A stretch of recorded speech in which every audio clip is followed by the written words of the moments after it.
கன்னியாகுமரி மாவட்டத்தில் இருவருக்கு கொரோனா பாதிப்பு உறுதி செய்யப்பட்டுள்ளதாக தகவல் வெளியாகியுள்ளது.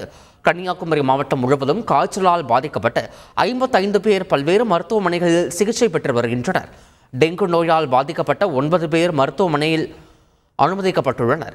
இந்நிலையில் இருவருக்கு கொரோனா பாதிப்பு உறுதி செய்யப்பட்டுள்ளதாக சுகாதாரத்துறை அதிகாரிகள் வட்டாரத்தில் இருந்து தெரிய வந்துள்ளது. சபரிமலையில் கடந்த ஆண்டை ஒப்பிடுகையில் இந்த ஆண்டு பக்தர்களின் வருகை குறைந்துள்ளது.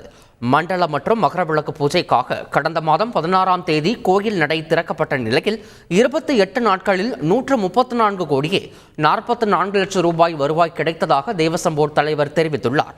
ஆனால் கடந்த ஆண்டு இதே காலகட்டத்தில் 154 கோடியே 77 லட்சம் ரூபாய் வருவாய் கிடைத்ததாக கூறப்பட்டுள்ளது.